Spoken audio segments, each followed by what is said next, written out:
Shalom saudara-saudara seiman di dalam Tuhan Yesus Kristus. Kiranya Allah Bapa senantiasa menjaga kita di dalam naungan perlindungannya dan kita semua terpenuhi keperluannya. Sekarang mari kita sama-sama menundukkan kepala dan berdoa kepada Tuhan. Bapa, kami datang malam ini ke hadapan-Mu dengan ucapan syukur yang mengalir dari hati kami. Terima kasih buat pertolongan-Mu hari ini. Terima kasih buat segala pekerjaan kami yang Engkau berkati. Seperti yang dikatakan firman-Mu, setiap pagi dan malam hari kami mau merenungkan perkataan-Mu.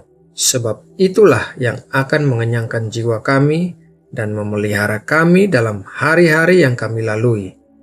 Berbicaralah ya Bapa, dan singkapkanlah apa yang terselubung, agar kami boleh mengerti rahasia firman-Mu. Dalam nama Tuhan Yesus kami berdoa dan mengucap syukur. Amin. Saudaraku yang terkasih, yang saya suka dari perkataan-perkataan Allah adalah Dia senang menggunakan kata-kata yang singkat, sederhana, dan mudah dimengerti. Meskipun Dia memiliki segala pengetahuan yang jauh melebihi kepintaran manusia manapun, tetapi Dia tidak berusaha berbicara kepada kita dengan bahasa atau kata-kata yang sulit. Catatan pertama mengenai perkataan Allah ada dalam Kejadian 1 ayat 3. Berfirmanlah Allah, jadilah terang. Lalu terang itu jadi. Betapa sederhananya kata-kata Allah. Dia hanya berkata, jadilah terang. Maka terang itu pun terbentuk. Dari yang tidak ada menjadi ada. Satu patah kata dari Allah memiliki kuasa penciptaan yang luar biasa dahsyat. Dan kuasa yang sama itu ditunjukkan saat Tuhan Yesus berkata kepada Petrus dalam Matius 14 ayat 29. Kata Yesus, datanglah. Maka Petrus turun dari perahu dan berjalan di atas air mendapatkan Yesus. Hanya satu patah kata dari Tuhan Yesus dan Petrus bisa berjalan di atas ombak. Tuhan Yesus tidak perlu berkata panjang lebar seperti, "Hai Petrus, turunkanlah kakimu di atas permukaan air." Karena ketika kakimu menyentuh permukaan air, akan tercipta suatu gelombang di atas permukaan air, yang mana gelombang itu akan memantul ke dasar laut dan dengan resonansi tertentu akan terpental kembali ke atas permukaan air, yang akan menyebabkan kakimu bisa melangkah di atas permukaan air laut.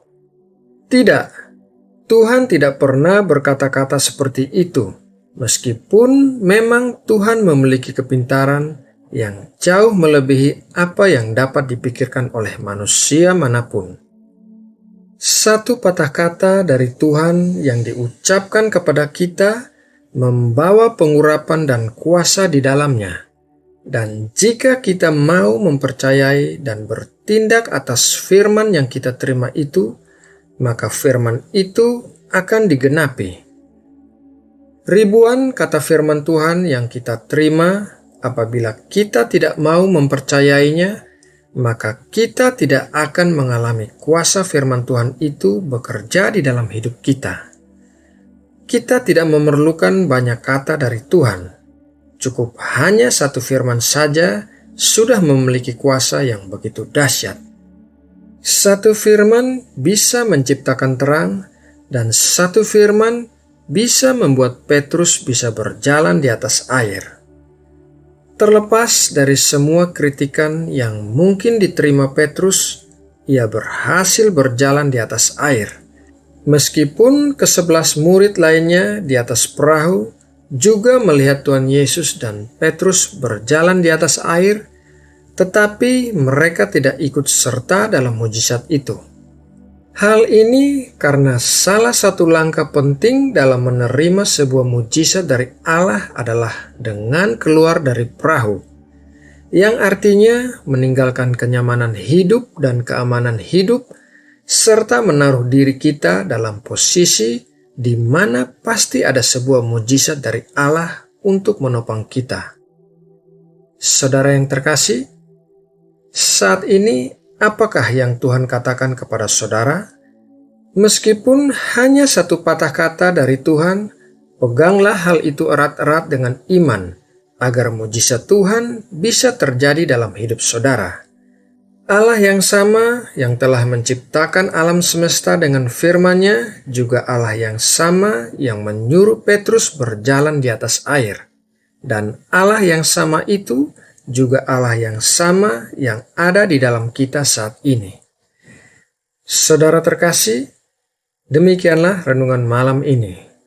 Mari kita berdoa untuk menutup renungan ini.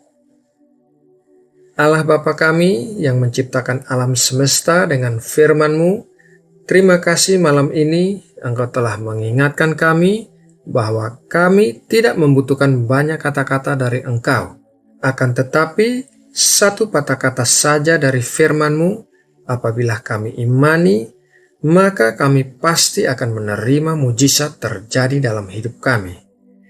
Bapa, berikanlah kami telinga yang peka untuk bisa membedakan suara-Mu, dan berikanlah kami hati yang taat pada firman-Mu. Terima kasih Bapa, setelah saat teduh ini, kami akan tidur, dan berkatilah tidur kami dengan damai sejahtera-Mu, dan jauhkan kami dari hal-hal yang jahat. Ketika kami bangun besok pagi, berkatilah kami dengan kesehatan dan kekuatan yang baru. Kami juga ingat untuk berdoa bagi bangsa dan negara kami Indonesia. Kami mengucap syukur terlahir di Indonesia karena Engkau memiliki rencana yang luar biasa bagi Indonesia. Berkatilah Indonesia ya Bapa. Biarlah api kebangunan rohani berkobar di Indonesia, dimulai dari anak-anak-Mu dan menyebar kepada bangsa-bangsa. Terima kasih Bapa, dalam nama Tuhan Yesus Kristus, kami berdoa dan mengucap syukur. Amin.